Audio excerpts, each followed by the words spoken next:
Dan prestasi kita, prestasi pemerintah di bawah Pak Jokowi sebenarnya sudah benar-benar dikagumi oleh seluruh dunia. Mau perubahan lah, ya kan? Kalau sudah bagus, bukan perubahan yang kita mau, tapi peningkatan kemajuan, perbaikan apa yang sudah ada, kan begitu. Telak, Prabowo sindir Anies Baswedan, akui era Jokowi sudah bagus, bukan perubahan tapi peningkatan. Ditulis oleh tim redaksi jurnal, dikutip dari berbagai sumber. Nah, sementara Anies sudah berkeliling lebih dari setengah wilayah Indonesia, kita nggak mendengar ide perubahan itu ada di mana gitu loh. Itu persoalannya. Lalu dibuatkan piagam, dan di piagam itu pun tak ada ide perubahan gitu. Halo, kembali berjumpa dengan suara Fani Bakri di channel Media 45. Menteri Pertahanan Prabowo Subianto menyampaikan sindiran ke Anies Baswedan dan Koalisi Perubahan untuk Persatuan yang bicara tentang perubahan.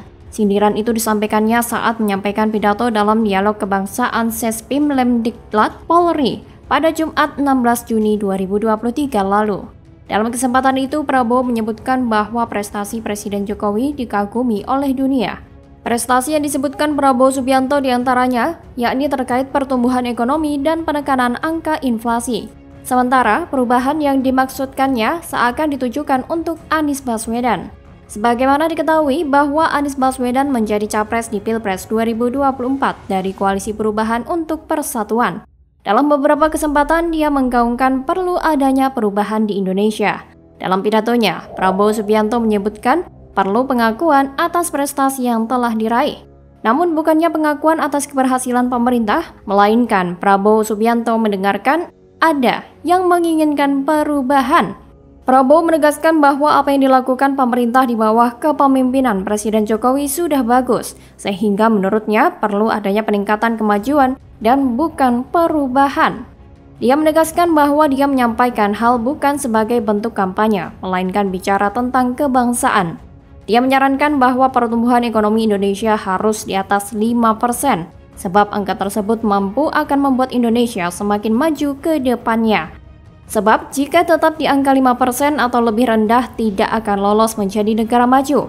Maka dari itu, saat ini Indonesia, kata Prabowo Subianto, memiliki kesempatan karena ada yang disebut bonus demografi. Bonus demografi adalah usia produktif berada di umur 18-35.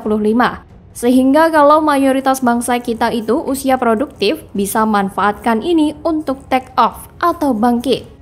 Sehingga, kata Prabowo Subianto, Indonesia hanya punya 13 tahun untuk bangkit dan waspada seperti yang disampaikan Presiden Jokowi.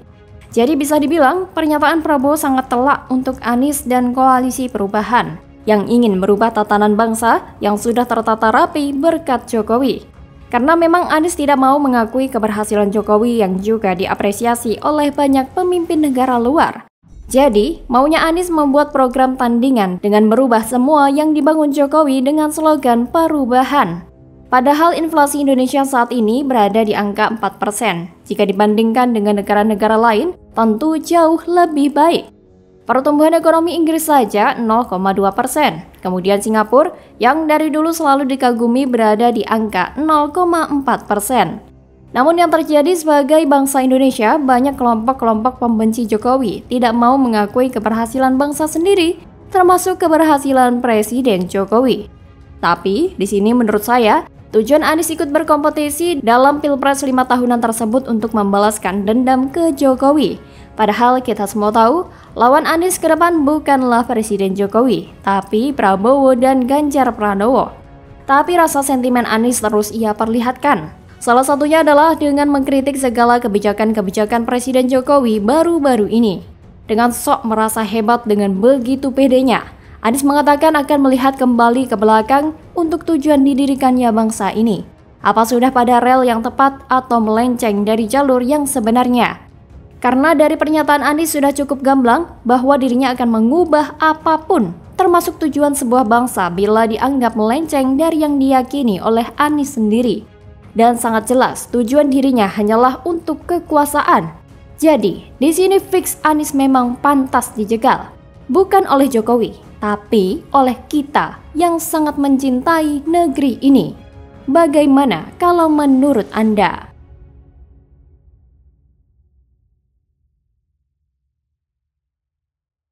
Kenapa kau berpihak kepada asing?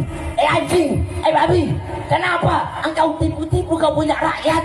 Anjing, babi. Kenapa kau jual ayat-ayat Allah dengan harga yang murah? Jangan sembarangan. Jangan kamu kira pribumi takut sama kamu. Tidak sama sekali. Kalau mereka mau kerjain satu kali saja kamu rubuh habis rata. Tidak ada yang bisa tolong. Cerdas, pesan para Habib ke Bahar Smith. Ceramahlah dengan beradab baik. Diketahui Bahar Smith ceramah teriak anjing dan babi. Kelakuan Habib Kadrun gak ada akhlak. Cucu Nabi pun menangis melihat ini. Ditulis oleh tim redaksi jurnal, dikutip dari berbagai sumber. Ya. Nah, saya juga minta Bahar bin Smith kalau ceramah berakhlak yang baik, ya. Jangan kamu tunjukkan kepada masyarakat makin semakin nilainya kepada Alawin itu semakin kecil karena perilaku kamu yang tidak baik. Halo, kembali berjumpa dengan suara Fani Bakri di channel Media 45. Beredar potongan video ceramah Bahar Smith yang meneriakkan soal babi dan anjing yang jual ayat. Video itu pun dapat respon menyentil dari Muhammad Guntur Romli. Diketahui dari video ceramah Bahar Smith yang diunggah ulang oleh Guntur Romli. Terlihat Bahar Smith yang duduk di sebuah mimbar terdengar berteriak lantang menyebut babi dan anjing yang doyan menjual ayat. Unggahan itu kemudian direspon Guntur Romli. Ia menyayangkan isi ceramah yang disuarakan Bahar Smith tersebut lantaran menyebut-nyebut nama babi dan anjing.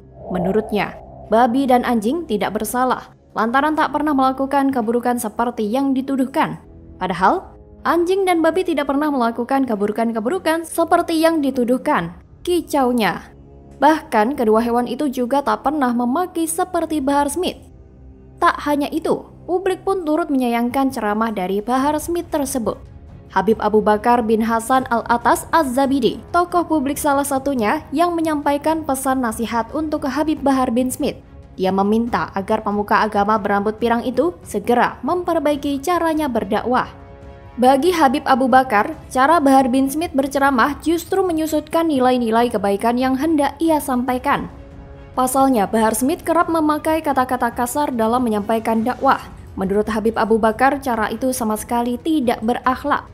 Peringatan keras Habib Abu Bakar disampaikan dalam sebuah ceramahnya melalui unggahan video di kanal YouTube Pondok Pesantren Jamiatul Ikhwan dengan judul Permohonan Maaf Habib Abu Bakar ke Zuriyah Wali Songo dan Pribumi. Dalam petikan video tersebut, Habib Al-Abu Bakar memberikan nasihat kepada Habib Bahar bin Smith dan Habib Hanif Al-Atas agar menunjukkan akhlak yang baik dalam berceramah. Selain itu, ia juga meminta agar keduanya tidak sembarangan terhadap para pribumi.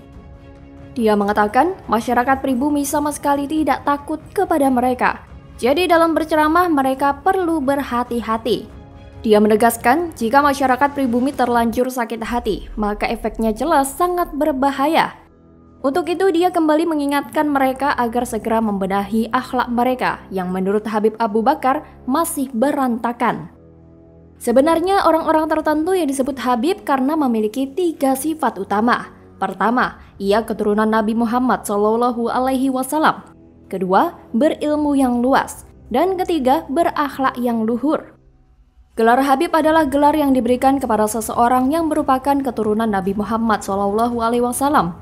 Gelar Habib juga untuk menunjukkan kemuliaan orang yang memilikinya. Seperti Najwa Shihab yang menguraikan arti Habib di mata Quraisy Shihab. Habib artinya dicintai dan mencintai. Jadi tidak cukup kalau hanya dicintai, tapi harus mencintai juga.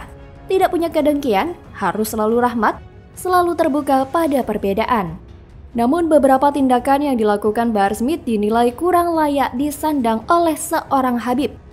Masyarakat tidak memungkiri bahwa Bahar Smith adalah keturunan Nabi Muhammad SAW.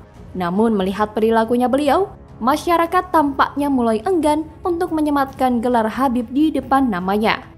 Tentu kita sudah mengetahui tingkah Bahar Smith dari dulu hingga sekarang. Dengan perangainya yang kasar dan perkataannya yang juga kasar, Tindakannya yang cenderung anarkis menjadi pengacau bagi persatuan. Ceramah-ceramahnya cenderung berisi kasar dan menebar kebencian.